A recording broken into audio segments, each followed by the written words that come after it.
People in the Philippines, they will do whatever because they feel a part of their family. The performance level is so different than when you do it to people in the US. You see results at such a higher level. We have created this with the aim to provide helpful insights to small business owners and entrepreneurs. We want to go over the trends. We want to give you some ideas and lead you and be a resource for you to always come back to when you need to help you find something. Hey, welcome back. And in this episode, we're going to be talking about how to keep your remote staffing involved with your company culture. So, which is very, very important. They need to feel a sense of being important.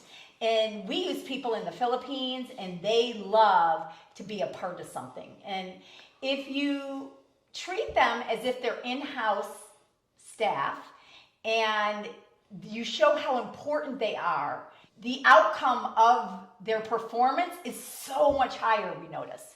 So the recognition and everything else. So what are a couple things that you say to keep them involved in the company culture? One, they need to be on the meetings. So you have to have scheduled meetings. Like the meetings need to be whatever time it is. If it's 10 a.m. on Tuesday, 9 a.m. on Thursday, whatever your scheduled meeting is, and it's got to be every week. It shows you that they're a part of the company or whatever it is, because that's one of the things I notice with team leaders is when they're like, oh, I don't need to have a meeting. They're doing a good job. And I'm like, that's the worst response, because now that person's like, okay, well, I'm not really a part of the team. It's just I'm a machine that, like my copier, as long as it doesn't break down, it's all good. And so that's why I think meetings are important to do them and schedule them and keep them part of that. That's a big thing. Number two is trainings. Like you need to continue to do trainings just like you would anybody, yourself, anybody else. You've got to train them because you need them to grow as well.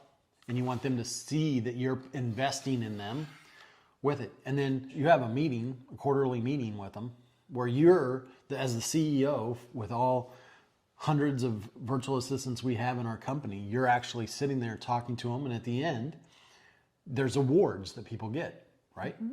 Yep, yep. So those are all good. So when you are looking at the company culture and keeping them involved, number one is you want to treat them as if they were in-house. So if you would talk to your in-house employees daily, it can just be over Zoom. Instead of texting them all day, I like actually having calls where they can see you. What's the other thing everybody uses? Slack. Slack. The worst invention known to mankind is Slack, because it stopped communication. I think Slack definitely has its purpose and is very good. Mark doesn't like change. And so he is giving you his opinion, which is fine. I do like Slack, but I don't like it to be all you do is Slack. To me, Slack should be like we used to have these old boards, cork boards, where you would put like, oh, I'm selling my car, or I need a roommate. Like, to me, that's what Slack is. It's a post where people can go and see it, but it shouldn't be, hey, I need Susie to go and write me a contract for like I hate that. Everybody shouldn't see everything. That's why I don't like Slack. So the very first thing that I think you should do is talk to them as if they were in-house. You can either Google Chat where you can have video, also Zoom. So I like both of those. Usually when they're first starting with your team or you or whatever, you're talking to them every day, twice a day. You're training them on your specific needs. And then I'll talk to people that may do that at the beginning and then they say, oh, I haven't talked to them in weeks. That absolutely can't happen. And so the question we always ask is like, well, if you had somebody who was in your office, would you go months without talking to them? Exactly. And then they wonder why their performance might not be where they want it to be. And they're like, oh, well, they're doing a good job. So I didn't say it. So I didn't have anything to talk to them. I'm like, well, so that you're an in-house person, if they're doing a good job, do you just avoid them? Yeah. For 2 months? So talking to them, at the beginning, it's every single day, and then it might be every other day, then it might be 2 or 3 days a week. And then depending on what their job responsibilities are, you definitely have weekly meetings with whoever's in their department. They might be on 1 meeting or 2 meetings or 3 meetings or whatever that is. And that is all in Zoom. Even if you have in-house, you bring them in Zoom. Okay, so that makes them feel a part of the culture. Making sure that you recognize them. So if you have awards going on through your in-house employees, you need them to also be a part of the awards, the recognition at every level. You need to have them be communicated. If you have more than one virtual assistant or remote staffing person, you need to really have them have a sense of culture within themselves as well. So we love it when people, we have some of our clients have 10 remote staffing people through our company, and they're really, really close to one another. That is really important. We have, for example, Christmas parties. Different parts, so ours are different parts of the Philippines. One part of the Philippines has mountains, so they went ziplining for their Christmas party. Another one has the ocean, so they go and visit crocodiles. But it's get together. Some of them bring their kids. One day karaoke. Yep. And they brought all the people in that area to have different Christmas parties.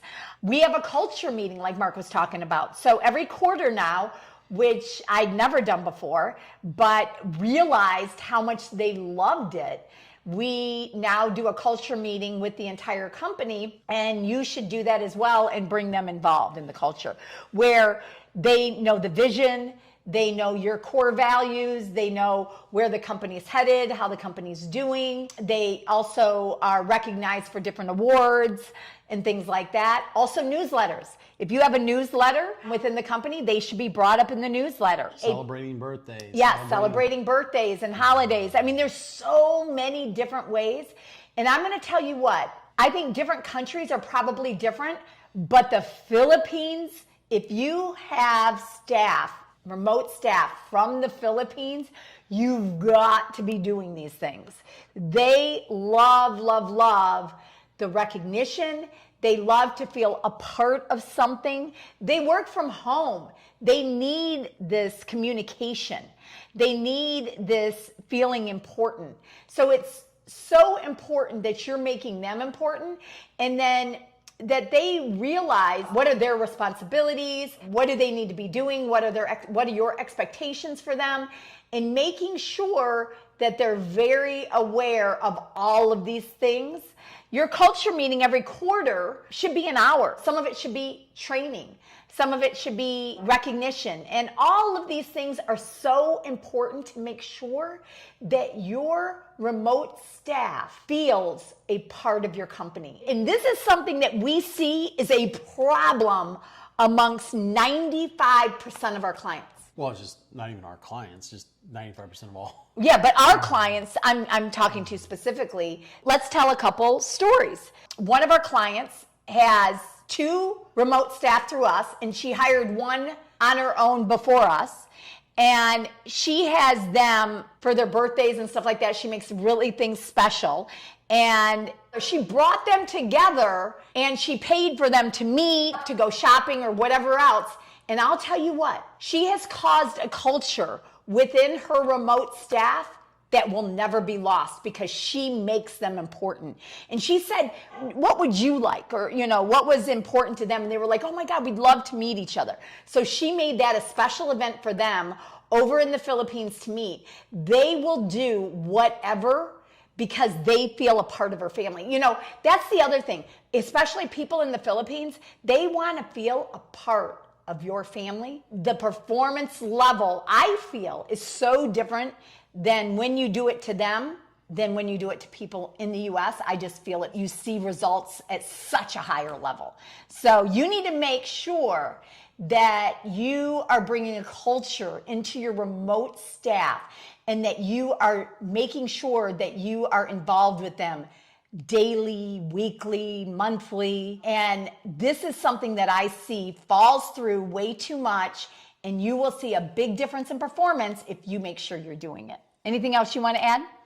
No, I think that's it. I mean, it's just, you've got to treat them like staff, like they're in-person staff. A couple of things that I think that Mark does is he has fun with them. I'll give you an example of the video editors. So he had a contest amongst them, 2 of them. It's a contest of who can get the most views. So we took a 2-week time frame.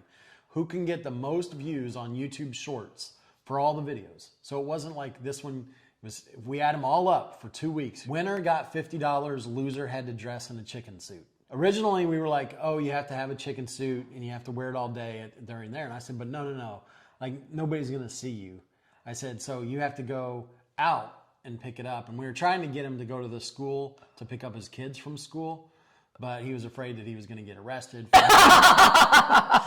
for they're like, this guy's crazy. So he went outside and he did a chicken dance because he had to do the chicken dance in the street. So he did the street in front of his house. He was in a chicken suit, did the dance. He actually brought his kids in, and he got them costumes. One was Spider-Man and one was, I think, Barbie. And so they were doing the chicken dance too. So cute, as you can see. Another one, you had a contest with him, with one of the guys on our team, and you ended up losing, and you were doing cartwheels on the sand. What was that about? We were at a conference, and there is no way. I said, if we get this many people to inquire about hiring us, because it was a small conference, It wasn't a very big conference. I said, if we get this many, I will literally do a cartwheel on the beach. And we literally hit the number of inquiries like in the first hour. And I had forgotten I had said that. So that night, or the next day, so it was like a 4-day conference, whatever it was, they go, well, where's the cartwheel? And I'm like, what are you talking about? Well, then Mark comes to me and says, hey, you need to go down to the beach with me, because this just happened to be at the beach, this conference. On the ocean, yeah. On the ocean. He goes, and you need to take a video of me doing a cartwheel on the beach. And I'm like, what? Are you kidding me? So I did. I went down there, and he almost killed himself, and he had everybody staring at him, and he did a cartwheel on the beach, and that was funny. But what does this do? This brought so much fun to these guys, and having contests and culture, both of them, because the two that had the contest of who got the most views in the video or whatever, that was fun. And all of us got on a call and watched the chicken dance. So that was like, I don't know, 20 of us were on it. Yeah, the person who won the chicken dance she got $50. Well, she and her partners, they worked together. And so she gave some money to them, and they all went and had fried chicken. Yeah. And then, so he was doing the chicken dance, and they were from Jolly Bees. They were at Jolly Bees getting fried chicken. And when he was doing the chicken dance, everybody was on this call watching it, but it just was a sense of culture because everybody was involved. So they went and had Jolly Bees, and that was a video, and then all these people got to watch him doing the chicken dance with his kids, and we were laughing and crying because it was so funny. And then when Mark had the contest with him and he lost, he was on the beach doing a cartwheel, and everyone was staring at him because he couldn't even do a cartwheel, and I was laughing, and that was shown in front of everyone. I mean, these are all things that bring culture to the company of having fun. Another one, I'm gonna leave you with this. We had a get together, and it was a leadership development and a retreat. And we had a lot of people there that worked for us, a lot of the virtual assistants. And they did a part of the retreat, which they had a lot of fun, and it really built the culture of our company, but also they did a chicken dance for us. So what happened is one of our guys did the chicken dance. He choreographed with the whole staff that they all had to do it. I mean, he got a little frustrated because he said they didn't know how to dance. They all had 2 left feet.